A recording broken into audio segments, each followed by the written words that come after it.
సంవత్సరాల తరబడి ఎన్ని మందులు వాడినా మీ మోకాల నొప్పులు తగ్గట్లేదా? ప్రాణ పెయిన్ క్లినిక్ లో అత్యాధునిక చికిత్స. నమస్తే రమగారు. నమస్తే జయ. రమగారు, ఏదైనా చిన్న సిరీస్ స్టార్ట్ చేద్దామా? పోలాండ్ దేశంలో పెద్ద నగరానికి అనుబంధంగా ఉన్న చిన్న చిన్న ఊళ్ళలో ఒక ఊర్లో ఒక వసతి గృహం ఉన్న ఒక ఆయన ఉండేవాడు. వసతి గృహం అంటే ఒక చిన్న హోటల్ లాంటిది. జనాలు ఆ దారిని వెళ్ళేవాళ్ళు, ప్రయాణం చేసేవాళ్ళు, తర్వాత యాత్రికులు వాళ్ళు ఈ కొంత డబ్బు ఇచ్చి అక్కడ బస చేసేందుకు అవకాశం ఉండేది. ఈ నగరానికి చుట్టుపక్కల ఊళ్ళల్లో ఇలాంటివి ఉండేవి. ఇలాంటి ఒక వసతి గృహపు యజమానికి ఒక కొడుకు ఉండేవాడు. వాళ్ళకి చక్కగా డబ్బులు ఉన్నాయి, హోటల్ బాగా నడుస్తుంది, అది నగరానికి వెళ్ళే దారి. సైనికాధికారులు వాళ్ళు కూడా దిగుతారు, ఆగుతారు, అంతా బాగుంటుంది. ఈ కుర్రాడు అందమైన వాడు, తెలివైన వాడు, కానీ ఆకతాయి, సోమరిపోతూ, ఏమీ పనిచేసేవాడు కాదు. అన్ని లక్షణాలు ఉన్నాయి. ఒకడే కొడుకు అవడంతో వాళ్ళ అమ్మ వాడిని బాగా పోషించేది. రకరకాల మద్యాలు తాగటం, ఫ్రెండ్స్ తోటి అల్లరి చిల్లరి పనులు చేయటం, అక్కడికి ఇక్కడికి వెళ్ళిపోతూ ఉంటాం. అప్పుడప్పుడు వాళ్ళ నాన్న గల్లాపేటలోంచి ఒక 10 రూపాయలు సంగ్రహించడం, ఇలాంటివి చేసేవాడు. తండ్రి మాట వాడు వినేవాడు కాదు. ఈ ఒక్క పిల్లాడు అవడంతో తల్లి కొంచెం వెనకేసుకొచ్చేది. అప్పటి కాలంలో ఏంటంటే కుర్రాళ్ళు సైన్యంలో చేరటం అనేది ఒక రివాజు. రాజుగారి సైన్యంలో చేరటం, కోటలో పనిచేయటం, కొంతకాలం అయ్యాక రిటైర్మెంట్ ఇచ్చేసేవాళ్ళు. అప్పుడు కొంత డబ్బు ఇచ్చి పంపించేవాళ్ళు.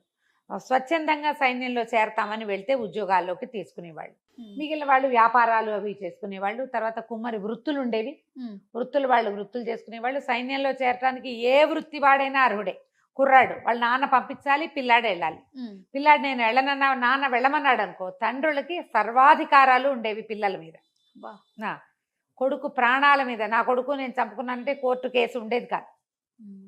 నా కొడుకు మాట లేదు, కొట్టి చంపేసా అన్నాడు అనుకో నాన్న, అలాగా అనేవాళ్ళు, అంతే.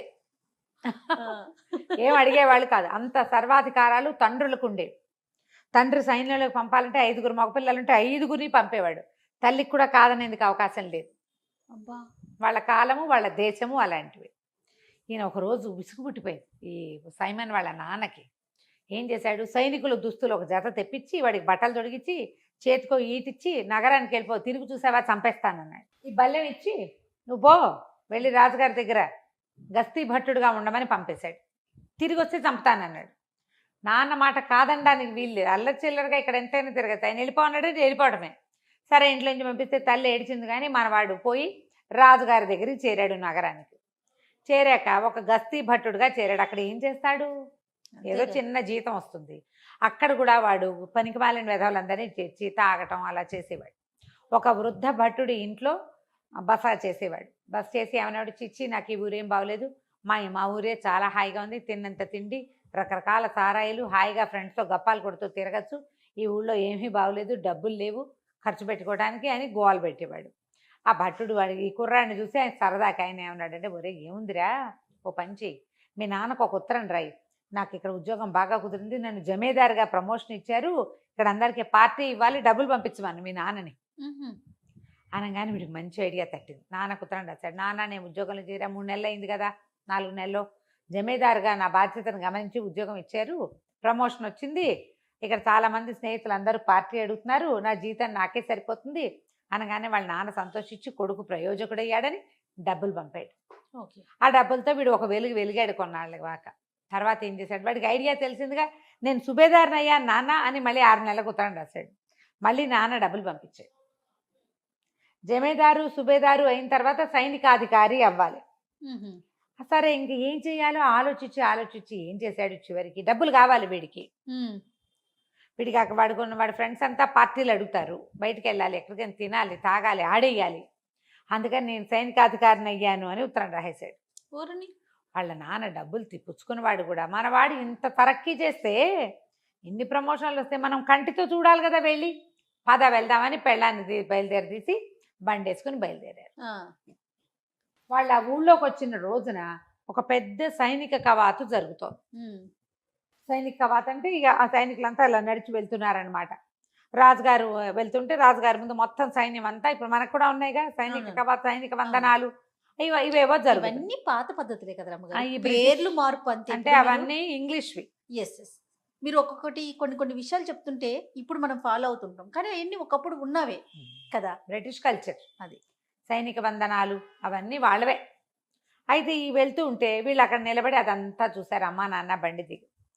కొడుకు కనిపించలే, వెతుకుతున్నారు. సైనికాధికారులు అంటే ప్రత్యేకమైన దుస్తులు అంటే వాళ్ళకి తెలుసు. ఇప్పుడు డెసిగ్నేషన్ కానిస్టేబుల్కి, ఎస్ఐకి, సిఐకి మనకి డిఫరెన్స్ తెలుస్తాయి. ఐజీ బట్టలు అవి వేరుగా ఉంటాయి. యూనిఫామ్స్ తెలుసు వీళ్ళకి. సైనికాధికారులు చాలా మంది కనబడతారు, అందులో సైమన్ లేడు. ఆయన ఏం చేశాడు, అక్కడ నుంచున్న భట్టుడిని ఎవరినో, అబ్బాయి సైనికాధికారి సైమన్ కనపడ్డేమిటో అని అడిగాడు. సైమనా, ఆ పేరుతో అధికారులు ఎవరు లేరండి చెప్పేశారు అన్నాడు. అనేసరికి ఉన్నారోయ్, సైమన్ సైనికాధికారి అయ్యాడు 10 రోజులు 20 రోజుల క్రితమే, ఉత్తరం కూడా వచ్చింది మాకు అన్నాడు. అనేసరికి లేడండి, ఆ పేరుతో గస్తీ భట్టుడు ఒకడు ఉండాలి, ఫలానా ఊరు నుంచి వచ్చిన వాడు అని చెప్పేసి. ఈయనకు అర్థమైపోయింది, హాతేరి ఇంత అబద్ధం చెప్తాడా, ఇంత పరువు తీస్తాడా అని చెప్పి వాడు ఎక్కడ బస చేశాడో అక్కడికి పరిగెత్తాడు. పరిగెత్తి కొడుకు చెండా లెక్క తీశాడు, పట్టుకున్నాడు. చిత్రవధ చేస్తాను నిన్ను, నీ వల్ల నేను ఊళ్ళో అందరి ముందు పరువు పోగొట్టుకుంటా. ఇప్పుడు నిన్ను తీసుకెళ్తే నువ్వు గస్తీ పట్టేడు, నువ్వు జమేదారి అయ్యావు, సుబేదారి అయ్యావు, సైనికాధికారి అయ్యావని నేను వచ్చిన వాళ్ళందరికీ చెప్పుకుంటుంటే సైనికాధికారిగా చచ్చిపోయాడని చెప్తా అని చెప్పేసి కొడుకుని పట్టేసుకున్నాడు. తల్లి బతిమలాడింది, కొట్టండి, శిక్షించండి, చంపద్దు అని. ఆయన ఒప్పుకోలే. నువ్వు పెళ్ళానివి, నోరు మూసు పడుండు, తండ్రి నేను, వీడిని చంపే హక్కు ఉంది నాకు అని చెప్పి వాడిని కాళ్ళు చేతులు కట్టేసి బండిలో వెనకాల పడేసుకుని మొగుడు పెళ్ళాం బండి ఎక్కారు. ఎక్కేసరికి వృద్ధ భట్టుడు వీడికి పిచ్చి సలహా ఇచ్చి దొంగ మాటలతో డబ్బులు తెప్పించుకునే ఉపాయం చెప్పాడు కదా. ఇదంతా ఇలా తన వల్లే జరిగింది, వీడు డబ్బు కోసం ఇంత పని చేశాడని పాపం వాడిని ఎలాగైనా తప్పించాలని ఆ బండి వెనకాల ఇంకో బండి వేసుకెళ్ళి వాళ్ళు ఎక్కడో ఆగితే నిదానంగా బండిలో ప్రవేశించి కట్లు కోసేసి తప్పించి ఒరే నాయన, నువ్వు ఇంటికి వెళ్ళామంటే మీ నాన్న చంపేస్తాడు, మరి మీ నాన్నకే హక్కు, రాజు కూడా నీ మీద హక్కేం లేదు, ప్రజల మీద తండ్రుల హక్కులే ఉంటాయి, పారిపో నువ్వు ఎక్కడికైనా, నీ బతుకు జీవుడాన్ని బతకమన్నాడు. వీడికి కూడా ఫ్రీడమ్ వచ్చేసింది. నాన్న చెప్పాడని సిటీకి వచ్చాడు, సిటీ నుంచి తండ్రికి ఉత్తరం రాసి తీరాలి. ఇప్పుడు ఎక్కడికో పారిపోతే ఎవరికి ఉత్తరం జవాబుదారీ? హాయిగా బాగుందని ఫ్రీడమ్ దొరికేసిందని బయటికి వెళ్ళిపోయాడు.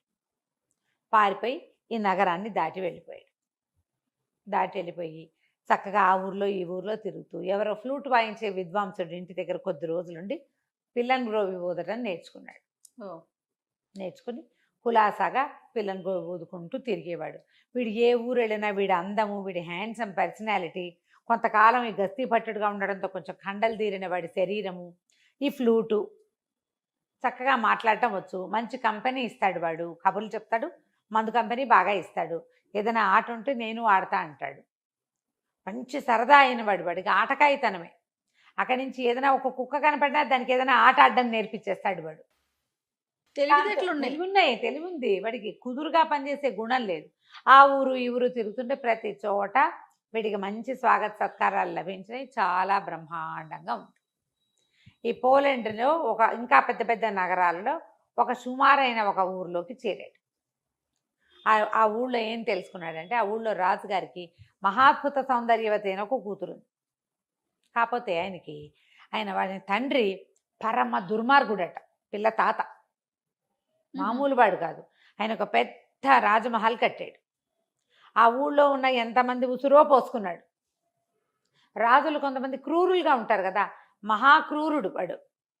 అయితే ఏమైంది, రాజమహల్ కట్టిన తర్వాత ఈ రాజకుమార్తె పుట్టిన తర్వాత ఆయన చచ్చిపోయి ఏం చేశాడు, దయ్యం అయ్యి ఆ మహల్ని పట్టాడు. అయ్యో, ఆ మహల్లో విపరీతాలు జరిగాయి. దాంతో ఈ రాజుగారు, ప్రస్తుతం ఉన్న రాజుగారు కూతురుతో సహా మహల్ని విడిచి ఇంకో చిన్న రాజమహల్ కట్టుకుని అందులో ఉన్నాడు. అయితే ఆ పిల్ల జాతకంలో ఏముందంటే, ఈ పిల్లని వివాహం చేసుకునేవాడు ఈ మహల్లో ఉన్న దయ్యాన్ని విడిపించగలిగిన వాడవుతాడని ఉంది. ఎవడైతే దయ్యాన్ని పోగొడతాడో వాడే ఈ పిల్లకి మొగుడు అని. వాళ్ళు ఈ జాతకాలు కూడా నమ్ముతారు ఇంగ్లీష్ వాళ్ళు. అదే దాంతో ఆ పిల్లకి ఏ పెళ్లి సంబంధము రాలే. పిల్ల అందానికి వ్యామోహపడి వస్తారు, దాంతో కబుర్లు చెప్తారు కానీ పెళ్లి చేసుకోరు ఎవరు. ఎందుకంటే ముందు దయ్యం జోలికి వెళ్ళాలి. కొంతమంది యువకులు ఈ అమ్మాయి సౌందర్యం పట్ల ఆకర్షితులై వెళ్ళిన వాళ్ళు వెళ్ళినట్టే అందులోనే ఉండిపోయారు, ఎవడు బయటికి రాల. ఎవ్వరూ రాలా బయటికి. ఎవరు ఇంకా మొదట ఒక 5-6 వెళ్ళారు, ఒక 6 నెలల గ్యాప్తో 2-3 వెళ్ళారు. వెళ్ళిన 5-6 2-3 గోవిందా, మొత్తం మీద 12 మంది పోయారు, రాలేదు. ఇక అమ్మాయికి పెళ్లి సంబంధాలే రావట్ల. పిల్ల దుఃఖంగా దీనంగా ఏడుపు గొట్టుగా ఉండేది. కానీ పాపం తలనొప్పి అమ్మాయికి ఎప్పుడు ఏడుపుతోటి. ఈ ఊళ్ళో అందరూ చెప్పారు, సరే అదంతా తెలుసుకొని తను ఏమనుకున్నాడు, ఓసారి వెళ్ళి ఆ పిల్లని చూద్దాం అనుకున్నాడు. ఈ కుర్రాడికి చిన్నప్పటి నుంచి సైమన్కి ఒక వీరోచిత కార్యం చేయాలని ఉండేది. ఇప్పుడు ఈ పిల్ల అందగత్తి కదా, ఆ దయ్యాన్ని పారద్రోలి ఈ పిల్లని చేసుకుంటే సూపర్గా ఉంటుంది కదా, మంచి సెటిల్మెంట్. సెటిల్మెంట్ గొప్ప. అందుకని వాడేం చేశాడు, ఈ రాజుగారి భవనానికి ముందున్న ఒక పార్క్కి బయట బెంచీలు ఉంటాయి, వాకర్స్ పార్క్ ఒకటి ఉంది, అక్కడ కూర్చుని ఫ్లూట్ వాయించడం మొదలుపెట్టాడు పొద్దున్నే. ఆ అమ్మాయి రాత్రంతా ఏడ్చి రాకుమారితే తెల్లవారుజామున ఎప్పుడో పడుకుంది. రాత్రి తల పట్టేయదు, తెల్లారేసరికి అటా నిద్రమోహంతో లేస్తే చక్కటి భూపాల రాగం లాంటి ఒక మంచి మార్నింగ్ గ్లోరీ వినిపిస్తుంది అనమాట. మన వాళ్ళు భూపాల రాగాలు వాయిస్తారు పొద్దున్నే, మార్నింగ్ గ్లోరీ వాయిస్తున్నాడు వాడు. ఆ ట్యూన్కి ఆ అమ్మాయి చాలా రిలాక్స్ అయిపోయింది. ఎంత బాగుంది సంగీతం, ఎంతో బాగుందని గబగబా తండ్రి దగ్గరికి వెళ్ళి, నాన్న ఎవరో ఫ్లూట్ వాయిస్తున్నారు, మన భవనంలో కాదు బయట ఎక్కడో, వాడు ఎవడో పిలిపించినాడు, నా తలనొప్పి తగ్గిపోయింది అన్న పొద్దున్నే అనగా ఆయన సంతోషించాడు. పిల్ల పాపం పొద్దున్నే ఫ్రెష్గా లేచి తలనొప్పి లేదు తగ్గిపోయింది అనేసరికల్లా ఆయన ఆనందంతో గబగబా వరే ఎవర్రా వాడు ఎవరినో పిలుచుకురంటారు అన్నాడు. పిలుచుకొచ్చేసరికల్లా ఆ అబ్బాయి లోపలికి వచ్చాడు. ఏది బాబు ఇందాక వాయిస్తున్నావు, మళ్ళీ వాయించంటే ఫ్లూట్ వాయించాడు. ఆ అమ్మాయి నాన్న ఎంత బాగుందో, మన దగ్గరే ఉంచుకుందా నాన్న, రోజు వింటాను, తలనొప్పి తగ్గిపోతుంది అని అనేసరికల్లా రాజుగారు అడిగాడు, బాబు మా దగ్గర ఉంటావా రాజభవనంలో, మా అమ్మాయికి అసలే తలనొప్పి అనేసరికల్లా తప్పకుండా నేను అలాంటి ఉద్దేశంతో వచ్చాను అన్నాడు. అనేసరికల్లా యువరాణికి ఎందుకండి తలనొప్పి అని అడిగాడు. ఏం చెప్పాను నాయన మా కష్టాలు అని మా నాన్నగారు అనగా, నేను విన్నానండి అదంతా, ఇంత చక్కగా ఉన్న రాకుమార్తెకి ఈ కష్టమేమిటి, అదే కదా, మీరు ఇంత అద్భుతమైన వ్యక్తి, మీలాంటి వాళ్ళకి రావాల్సిన కష్టం కాదు, ఆ దయ్యాన్ని వదలగొట్టి ఈ అమ్మాయిని నేను పెళ్లి చేసుకుంటానండి అన్నాడు. అనేసరికల్లా పిల్ల కొంచెం సంతోషం వచ్చింది కానీ భయం వేసింది, ఇప్పటికి 12 మంది పోయారు, ఫ్లూట్ వాయించేవాడిని చెడగొట్టుకుంటే ఎట్లా అని కొంచెం బెంగపెట్టుకుంది. కానీ తండ్రికి కళ్ళు ఆర్పింది వద్దని, ఫ్లూట్ అయినా ఉంటుంది కదా అని. ఆయనేమో వద్దునైనా చక్కగా అందంగా ఉన్న ఒక కుర్రవాడివి, మా నాన్నగారు అసలు సహజంగానే దుర్మార్గుడు, దయ్యమయ్యాక ఇంకా క్రూరుడైపోయాడు, 12 మంది పొట్టలు పెట్టుకున్నాడు, నువ్వు లక్షణంగా ఉన్నావు, ఏ తల్లికి నాకు బిడ్డవో, ఉండునైనా వద్దునైనా అంటే, కాదండి మీకేం భయం లేదు నేను చూస్తా కదా అని చెప్పి ఒప్పించాడు. నేను చిన్నప్పుడు చాలా చేశా ఇలాంటివి అన్నాడు. ఆయన మాత్రం ఏం చేస్తాడు, ఎవరో ఒకళ్ళు పిల్ల పెళ్ళి అవుతుందని ఆశ, అంతేగా తండ్రిగా. సరే అక్కడి నుంచి ఏం చేశారు, మర్నాడు బండెక్కిచ్చారు. ఆ పూట సాయంకాలం అట్లా బండెక్కిచ్చి పంపించారు. రాజభవనం పైన ఇట్లా కొండ మీద ఎత్తుగా ఉంది, వీళ్ళు కింద ఇల్లు కట్టుకున్నారు, పెద్ద ఇల్లు. బండివాడి తీసిపోయి దింపాడు. వాడు మంచి హుషారుగా వెళ్ళి తాళం తీసుకొని లోపల పోయి కూర్చున్నాడు. చీకటి పడేశారు కల్లా, ఆ లోపలంతా దుమ్ము, పెద్ద మందిరం, అన్ని పరదాలు, పెద్ద పెద్ద చిత్తరువులు, బంగారంతో చేసిన కొన్ని విగ్రహాలు, దీపపు కుందులు, క్యాండిల్స్ అన్నమాట, క్యాండిల్ స్టాండ్స్, అద్దాలు, ఎంత బాగుందో కళాత్మకంగా. అంతా దుమ్ము. వీడేం చేశాడు, జేబు రుమాలతో ఓ చోట దుమ్ము దులుపుకుని ఒక కుర్చీలో కాలు మీద కాలేసి కూర్చుని, అక్కడ ఒక పక్కన లైబ్రరీ కూడా ఉంది, పోయి ఓ పుస్తకం తెచ్చుకున్నాడు, దాని మీద కూర్చొని పుస్తకం చదువుకోవటం మొదలుపెట్టాడు. చీకటి పడేసరికి లోపలికి ఒక నల్లటి వికృతాకారం ఒకటి వచ్చింది, పొడుగ్గా ఉంది, పెద్ద బవిరిగడ్డం, కళ్ళు మాత్రం జ్యోతుల్లాగా ఉన్నాయి, ఎంత నలుపో, కారు నలుపు. ఓ లోపలికి వస్తూనే వీడిని చూసి, ఎవడరా నువ్వు, అసలు నా పేరు చెప్తేనే జనాలు హడిలిపోతారు, నా ఇంట్లోకి వచ్చి నేను కూర్చునే కుర్చీలో కూర్చున్నావు అంటే, వీడేమన్నాడు, ఏముందండి పెద్ద ఖాళీగా ఉంది ఇల్లు, ఎక్కడ కూర్చుంటే ఏమిటి, ఎక్కడ కూర్చున్నా ఒకటే, పైగా మీ గురించి చాలా విన్నాను, అదేమిటో చూద్దామని వచ్చాను, మీరు ఇదివరకు ఏమన్నా వికృతాకారంగా ఉండేవారేమో, ఇప్పుడు మీకు అంత లేదన్నాడు. మామూలుగానే ఉన్నారు, మిమ్మల్ని చూసి గుండెట్టా పగులుతుంది ఎవరికైనా, ఏముంది మీలో, ప్రత్యేకంగా కళ్ళు మొహం అన్నీ ఉన్నాయి, మనుషులకు ఉన్నట్టే, కాస్త కళ్ళు కాస్త పెద్దవి కాస్త మెరుస్తున్నాయి అంతే కదా, మీకు అంత లేదండి, నాకేం భయం గీయం ఏమీ లేదు, ఇలాంటి వాళ్ళని చాలామందిని చూశానంటే ఆయన తెల్లబోయి సరేరా ఈ మండపం అంతా మందిరం అంతా చూపిస్తాను, ఈ తాళాలు గుర్తు పుచ్చుకో అన్నాడు. ఆనంగానే వీడికి ఏమనిపించింది, చచ్చినా దాని చేతికి చెయ్యని తెచ్చుకోడు.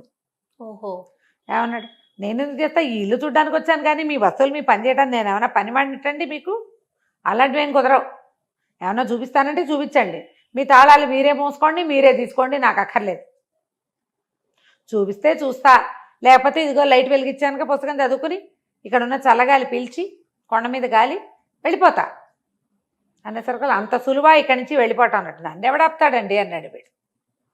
నన్ను ఎవడాపుతాడు, నన్ను ఎవరు ఆపేది ఏం లేదంటే, సరే నీ గదిలో చూపిస్తాను రా అన్నాడు. ఒక్కో గది వెళ్ళి తాళం తీయటం మొదలుపెట్టాడు. ఈ ఒక్కొక్క గదిలోకి ఆయన వెళ్తుంటే నల్లటి నలుపు విరిగి కొంచెం తెల్లబడ్డం మొదలుపెట్టింది బాడీ పైనుంచి ఆయనకి.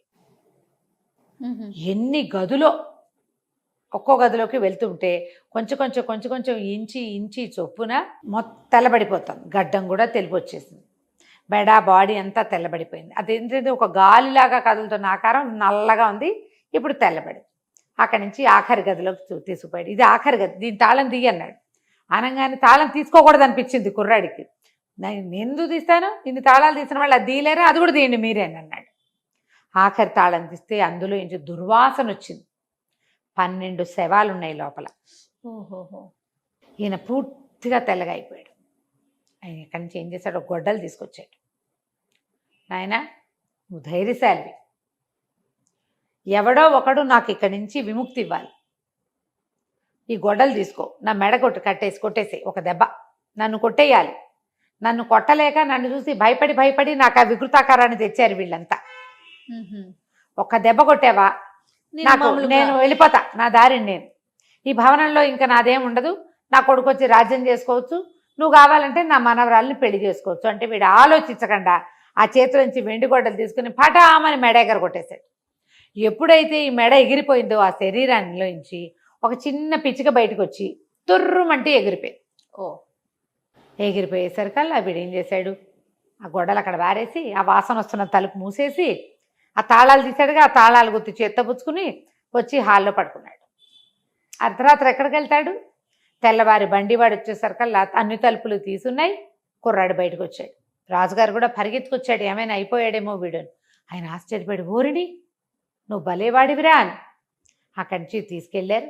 ఆ అమ్మాయితో పెళ్ళి అన్నారు. సంతోషంగా ఉన్నారు కొద్ది రోజులు. పెళ్ళి అయిపోయింది. పెళ్లి కాల, కొన్నాళ్ళు విందులు వినోదాల్లో కాలక్షేపం చేశారు. ఈ బిల్డింగ్ అంతా క్లీన్ చేయడం, శుభ్రం చేయడం అవన్నీ ప్రీ వెడ్డింగ్ లో ఉన్నారు. అక్కడి నుంచి కుర్రాడు అన్నాడు, నేను చాలా సంవత్సరాలు అయిపోయింది, నేను ఇంట్లో నుంచి వచ్చేసాను, 2-3 ఏళ్ళు అయిపోయింది, మరి మా అమ్మ నాన్నని చూసి రావాలి, నేను వాళ్ళని వెళ్ళి తీసుకొస్తా పెళ్ళికి, నేను ఒక్కడనే కొడుకుని అని చెప్పాడు. చెప్పేసరికల్లా సరే వీళ్ళు ఏమన్నారు, యువరాణి అంది, నువ్వు వెళ్ళిపోయి మళ్ళీ రాపోతే అంది, ఏం కాదు గడువు పెడతా 15 రోజులు 24 రోజులు, నేను రాపోతే నువ్వు రా, నువ్వు వచ్చి ఇదిగో ఇది దారి, మా ఊరిది, పోలాండ్ మధ్యలో నుంచి ఇట్లా వెళ్ళాలని దారి మ్యాప్ అన్నీ గీసిచ్చాడు. తండ్రి పేరు, ఊరి పేరు, ఊళ్ళో పెద్దవాళ్ళ పేర్లు, అన్ని పేర్లు రాసిచ్చాడు. వాడేమో అబద్ధం చెప్పటల్లా. అక్కడి నుంచి ఈ కుర్రాడితో పాటు మంది మార్బలం బయలుదేరారు కొంతమంది. మరి రాకుమారుడు అయ్యాడు కదా రాజకుమార్తెకి భర్త. మంది మార్బలం బయలుదేరేసి తీసి కొన్ని గుర్రాలు, కొంత డబ్బు, మరి పనివాళ్ళు ఓ 15-20 మంది దాకా బయలుదేరారు. గుర్రాలు వేసుకుని వెళ్ళటం మొదలుపెట్టారు. వాడు నెలల తరబడి ఆ ఊరు ఈ ఊరు దాటుకుంటూ ఇక్కడికి వచ్చాడు. మరి వెళ్ళాలంటే అంతే సమయం పడుతుంది కదా. పోలాండ్ రాజు గారి కజిన్ బ్రదర్ ఈ రాజుగారు. ఓహో. రాజు రాణి ఉన్నారు ఇక్కడ. అక్కడి నుంచి కుర్రాడు బయలుదేరేసరికల్లా ఏమైంది, ఒక అడవి దారి పట్టారు. అడవి దారి పడితే అడవి దారిలో ఒక సత్రం ఉంది. సత్రం ఎవరండి, సత్రం యజమాని కనుక్కున్నాడు, మీరెవరు, ఎక్కడి నుంచి వెళ్తున్నారు, ఏం చేస్తున్నారు అని అన్నీ అనుకుని దొంగల దారి బాబు ఇటు వచ్చారంటే మాకేం భయం లేదు, సైనిక పటాలం ఉంది, 20 మంది ఉన్నారు, నేను స్వయంగా వీరుణ్ణి, నేను ఏమైనా చేయగలను, డామ్డీమని చెప్పాడు మన కుర్రాడు. చెప్పిన తర్వాత ఏమైంది, అర్ధరాత్రి అయింది. ఇది సత్రం యజమాని దారి దోపిడీ దొంగలకి ఫ్రెండ్. ఓహో. అసలు దారి దోపిడీ దొంగలు ఉండే సత్రం అది. ఎక్కువగా వాళ్ళకే అది ఆవాసంగా ఉంటుంది. వాళ్ళు కొట్టుకొచ్చినవి వీళ్ళకి వాటా ఇస్తారు. వాడేం చేశాడు, ఆ దోపిడీ దొంగలకు కబురు చేశాడు. ఒక చిన్న పటాలం 20-25 మంది సైనికులు ఉన్నారు, ఒక కుర్రాడు ఉన్నాడు, రేచులా ఉన్నాడు, కానీ వీళ్ళ దగ్గర బోల్డు డబ్బు ఉంది, నగలు నాణ్యాలు చాలా ఉన్నాయి, గుర్రాలు ఉన్నాయని కబురు చేసేసరికల్లా వీళ్ళు సుష్టుగా తిని పడుకున్నారు. వీళ్ళకేం తెలుసు, సత్రం కదా అనుకున్నారు. వీళ్ళు నిద్రలో ఉండగా దారి దోపిడీ దొంగలు వచ్చి పడిపోయారు. పడిపోయి ఈ 15-20 మందిని హతమార్చేశారు. గుర్రాలను స్వాధీనం చేసుకున్నారు. లోపలికి వచ్చి కుర్రాడి మీద కత్తి విసిరారు. దూరం నుంచి విసిరేశారు పడుకున్న వాడి మీద. వాళ్ళకేం ఫైటింగ్ చేసే ఉద్దేశం లేదు. దెబ్బ తగలలేదు, కానీ వీడి చేతికి గుచ్చుకుంది. వాడికి తెలిసిపోయింది ఎవరో వచ్చారని. తీరా వాడికి ఏం అర్థమైంది, బయట ఏమి సద్దు లేదంటే 20 మంది పోయారనమాట. ఇప్పుడు తను కదిలితే వాళ్ళు 50 మంది ఉన్నారు, తను వేసేస్తారు. కదలకుండా ఉండిపోయాడు. వాళ్ళు లోపలికి వచ్చి చిన్న దీపపు వెలుగులో వీడిని చూసి చచ్చిపోయినట్టు పడుంటే చచ్చాడు అనుకుని ముట్టుకుంటే చేతుకున్న రక్తం తగిలింది. నెత్తురు తగులుతోంది, చచ్చిపోతాడు కాసేపటికి స్పృహ తప్పినట్టున్నాడని వీడు ఉంగరాలు, మెళ్ళలో ఉన్నవి, తర్వాత బట్టలు సమస్తం తీసేసుకున్నారు. తీసేసుకుని బయలుదేరి వెళ్ళిపోయారు. వాళ్ళు ఎప్పుడైతే బయటికి వెళ్ళారో మన కుర్రాడు కూడా వాళ్ళ వెంబడబడి బయటకు వచ్చేసాడు. వీడు ఒంటి మీద పైన వేసుకునే ఒక షర్టు లాంటిది, ఏమంటారు మన రాత్రిపూట వేసుకుంటారు కదా, చిన్న మ్యాక్సీ మోకాళ్ళ దాకా ఉండేది, ఇట్లా పైనుంచి తొడుకునేది, హౌస్ గౌను అంతే ఉంది. వాళ్ళ వెనకాల పడి నడుచుకుంటూ వచ్చేసాడు. వస్తే ఈ దొంగలకి ఒక అడవిలో ఒక రహస్య మార్గం ఉంది. ఆ రహస్య మార్గంలోకి ప్రవేశించారు. వీడు కూడా అదే రహస్య మార్గంలోకి వెళ్ళిపోయాడు లోపలికి. వాళ్ళ వెనకాల పడి వెళ్ళేసరికల్లా వాడికి ఏమర్థమైంది, ఆ రహస్య మార్గంలోంచి బయటికి వెళ్తే తన ఊళ్ళోకి వెళ్తారు. అది తన స్వగ్రామానికి దగ్గర. వాడికి ఆ దారులని తెలుసు కదా, పెద్ద పిల్లాడు కదా వాడు. చూసుకుని అక్కడి నుంచి ఏముంది, ఒంటి మీద ఏమీ లేవు, కర్రా పుల్లా కత్తి ఏమీ లేవు, ఈ చొక్కా తప్ప. అక్కడి నుంచి ఆ దొంగల్ని తప్పించుకుని వాళ్ళు అవతలకి వెళ్ళిపోం. కానీ వీడు తన ఊరి పొలాల్లోకి ప్రవేశించాడు. ఎవరో కొందరు రైతులు, కూలీలు కనపడ్డారు. వీడిని గుర్తుపో, ఓహోయ్ సైమన్ వచ్చావా అని పలకరించి, ఏమిటో సైనికాధికారి అయిపోయేమిటి, ఈ గుడ్డలేమిటి, ఈ అవతారం ఏమిటి, ఇదేమిటి, జబ్బకా దెబ్బ ఏమిటి అని ఎక్కిరించి వేళాకోళం చేస్తే వాడు వాళ్ళని బతిమలాడుకున్నాడు. అరే బాబు అన్నీ వచ్చాయిరా, దొంగలు పడ్డారు, వాళ్ళ వెనకాల పడి వచ్చారు. అవును ఇది దొంగల దారే వాళ్ళకి తెలుసు.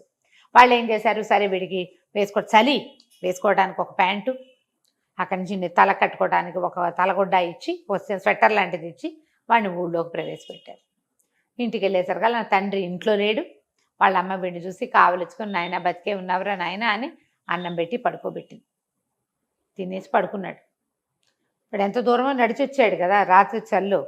సరే తెల్లారి ఆ తండ్రి బయట ఊరు నుంచి ఇంటికి రాగానే తల్లి మొహం చూసేసరికల్లా ఆయన ఆశ్చర్యపడి, ఏంటి నీ మొహం అలా ఉంది, ఏం జరిగింది అనేసరికల్లా ఆవిడ బిక్కమొహం వేసి, పిల్లవాడి వార్త తెలిసిందండి. వార్త తెలిసిందా, వాడే వచ్చాడా, వార్త తెలిస్తే నీ మొహం ఇలా ఉండదు, ఇంకోలా ఉంటుంది, వార్త తెలిసిందంటే ఉత్సాహంగా చెప్పేది. పిల్లలు ఏడుపు మొహం ఉంది అంటే ఏమిటర్థం, పిల్లాన్ని చూసి ఏడ్చిందనమాట ఆవిడ. అక్కడి నుంచి ఆవిడ బతిమలాడింది, బామాలింది, వాడిని చంపేస్తానన్నాడు నాన్న. చంపేయద్దు, ఏదైనా ఒక పని చెప్పి ఇంట్లో ఉంచుకుందాం అని చెప్పి బతిమలాడి కాళ్ళు పట్టుకున్నంత పని చేస్తే, సరే సైమన్ని బయటికి పిలిచి 4 చెంపకాయలు కొట్టి వాళ్ళ నాన్న ఒక 20 మేకలు అప్పచెప్పాడు. మేకలు తోలే వాళ్ళు ఏ బట్టలు వేసుకుంటారో ఆ బట్టలు తెప్పించి ఇచ్చాడు. ఈ గుడ్డలతోటి ఉండు. వాడేం చెప్పలేదా, చెప్పినా ఆయన నమ్మడు. చెప్పాడు, చెప్పినా ఆయన నమ్మలేదు, అబద్ధాలు అనుకున్నాడు. ఎందుకంటే వాడు ముందు జమేదారు, సుబేదారు, సైనికాధికారి అబద్ధం చెప్పాడు. అందుకని ఇప్పుడు యువరాణి సంగతి చెప్తే నాన్న ఏం నమ్ముతాడు, అదే కదా, నమ్మడు కదా. అక్కడి నుంచి మేకలను తోలమన్నాడు. వీడు ఏం చేస్తాడు పాపం, ఏం చేయలేడు. తండ్రి మాట కాదన్న వాడికి విలువ లేదు. తన ఊళ్ళోకి వచ్చాక తండ్రి మాట వినాల్సిందే. పైగా అట్లాంటి ప్రాక్టీస్ వాడికి. ఇక మేకలు తోలటం మొదలుపెట్టాడు. వాడికి ఫ్లూట్ అలవాటు ఉంది కదా, ఆ ఫ్లూట్ ఊదుకుంటూ మేకలకి చక్కగా డ్యాన్సులు చేయటము, తలకాయలు ఊపటము అలా నేర్పించి ఉంచుకుంటున్నాడు. రోజు అక్కడే ఉండేవాడు. నెల గడిచింది, ఇది అబ్బాయి వెనక్కి రాలా. ఇక్కడ యువరాణి సైమన్ ఇంటికి వెళ్ళిపోయాడు. వాళ్ళ నాన్నేమో అతనికి మేకలు కాసే పని అప్పచెప్పి ఈయన ఫ్లూట్ పట్టుకొని వెళ్ళిపోయాడు. మేకలను కాసుకుంటున్నాడు. నెల దాటిపోయింది. 15 రోజులు వెళ్తాను, 15 రోజుల్లో తిరిగి వస్తాను, అక్కడ ఒక మధ్యలో 2-3 రోజులు, 10 రోజులు పూర్తిగా పట్టదు, నువ్వు నెల అని చెప్పాడు. నెల దాటి 4-5 రోజులు అయ్యి ఎక్కడా సందడలేదు. ఊరి చివరి నుంచి ఏదైనా మనుషులు వస్తున్న సౌండ్ వస్తే కబురు వస్తుంది. అవునవును. ఏమీ రాపోయేసరికల్లా రాకుమార్తెంది, నాన్న ఎట్లాగో అడ్రస్ చెప్పాడు, అక్కడ ఏం సమస్య అయిందో, వాళ్ళ అమ్మకో నాన్నకో బావులేదో ఏంటోనే వెళ్తానని. రాజుగారు కూతురు ప్రేమికుడు. ఏముంది, సైన్యం ఉంటుంది, అమ్మాయి వెళ్ళొస్తుంది, అత్తారిల్లు చూసొస్తుంది. వాడంతటా వాడు దయ్యాన్ని పారద్రోలి రాకుమార్తెగా మొగుడయ్యే అర్హత సంపాదించుకున్న వాడి కోసం ఆ మాత్రం చెయ్యొచ్చు కదా అని నాన్న కూతుర్ని ఒక పటాలం ఇచ్చి పంపించాడు. సైన్యము దాసదాసి గణంతో రాకుమార్తె తన తాలూకు ఒరిజినల్ అటైర్ తోటి తన చక్కగా అలంకరించుకుని బయలుదేరి ఒక 4 రోజులు 3 రోజుల్లో ప్రయాణం చేసి అడవిలోకి చేరారు. కొంత ప్రయాణం చేసి అడవి మధ్యలోకి వచ్చారు. వీళ్ళు ఇంతకుముందు సైమాన్ని ఎక్కడైతే విడిది చేశాడో తన 20-25 మందితోటి అక్కడికి వచ్చారు. వచ్చేసరికల్లా అంతకుముందు వచ్చిన వాళ్ళు 25 మంది అయితే వీళ్ళు ఇంచుమించుగా 50 మంది. ఒక 7-8 మంది దాసీలు అమ్మాయికి. అమ్మాయి చూస్తే కుర్రాడు మగపిల్లాడు ఏం పెట్టుకుంటాడు, ఏదో గొలుసేసుకుని 4 ఉంగరాలు పెట్టుకుని కొంచెం టపటపలాడే బట్టలు వేసుకుంటాడు. అమ్మడికి పైనుంచి కింద దాకా అంతా అలంకారమే. రాకుమార్తె మళ్ళీ. రాకుమార్తె దానికి తోడు. ఆ సత్రం యజమానికి పిచ్చ సరదా వచ్చేసింది. అయ్యో బాబోయ్! ఎన్ని నగలు! ఆ పని వాళ్ళు కూడా నగలు పెట్టుకున్నారు. వాళ్ళు దుంపదేగా. ఆ. సైనిక పటాలం అంతకుముందు వచ్చిన వాళ్ళు ఊరికే సహాయానికి వచ్చిన సైనికులు. వీళ్ళు రాకుమార్తె వెనకాలుండే మంది మార్బలం. వీళ్ళంతా గ్రాండ్ పార్టీ. వీడు కాస్త ఆ దొంగలకి, దారి దోపిడీ దొంగలకి కబురు చేశాడు. కబురు చేస్తే ఏమైంది, సాబురు వెళ్ళింది. సాయంకాలం అయ్యేసరికల్లా రాకుమార్తె ఏం చేసింది, ఆ సత్రం యజమాని భార్యని, దా మాతో పాటు కూర్చో, మాతో పాటు టీ తీసుకుంది. కానీ చాలా ఆదరంగా పిలిచింది.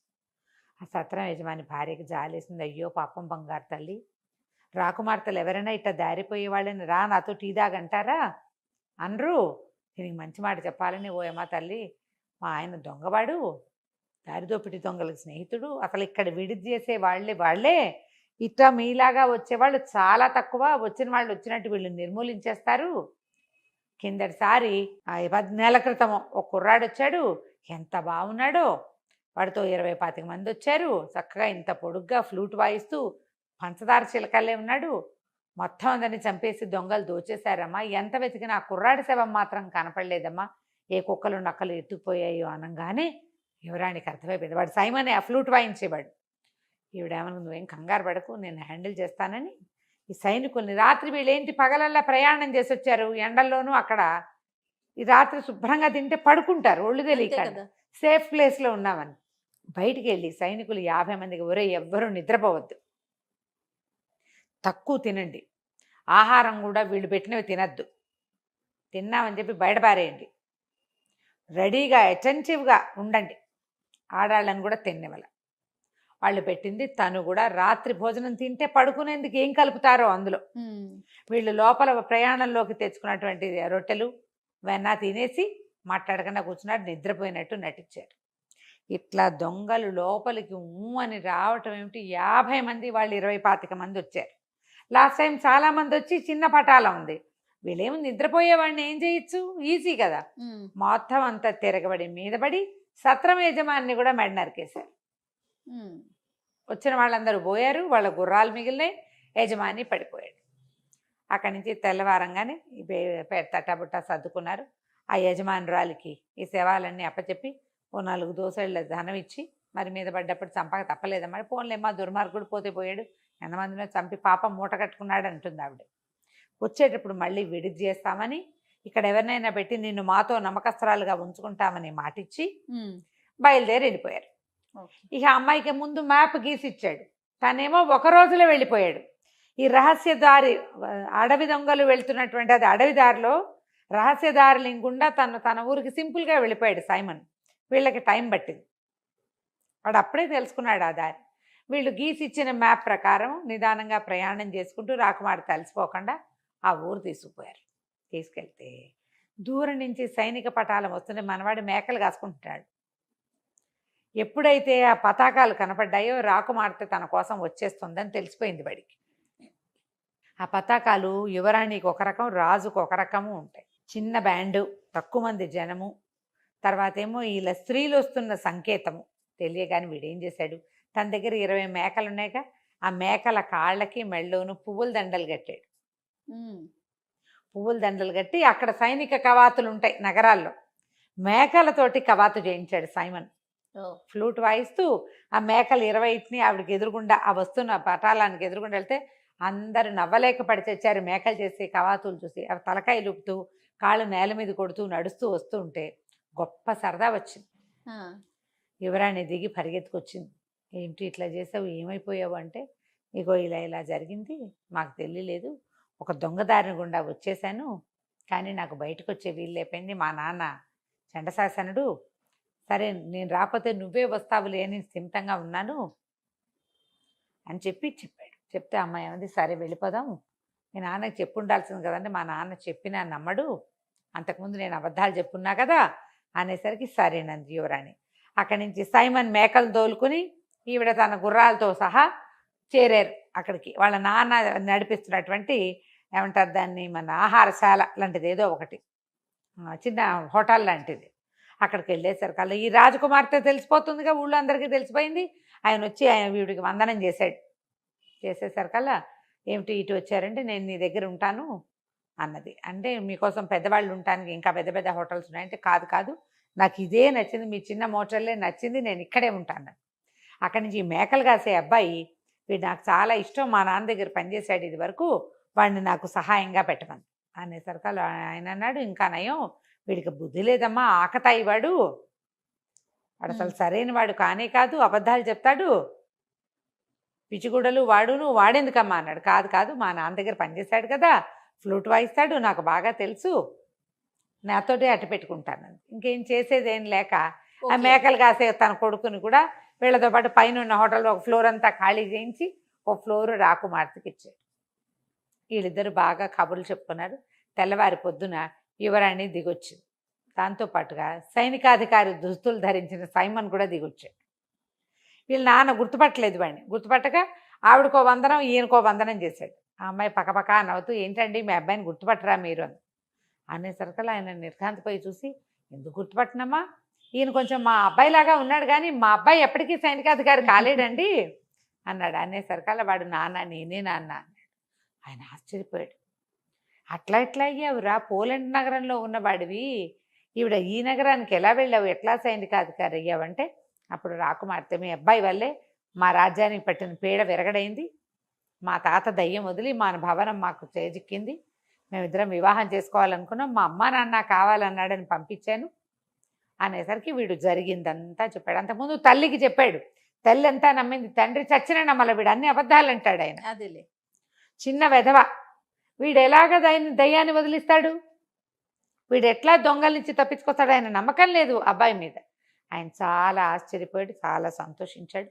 తర్వాత అందరూ కలిసి ఈ అమ్మాయి తాలూకు రాజకుమార్తె తాలూకు నగరానికి వెళ్ళిపోయారు. చక్కగా వివాహం చేసుకుని ఆ చిన్న నగరానికి రాజై ఎంతో కాలం సైమన్ సంతోషంగా రాజ్యాన్ని పరిపాలించాడు. కథ కంచికి మనం ఇంటికి. సూపర్. నమస్తే రమ్య గారు. నమస్తే.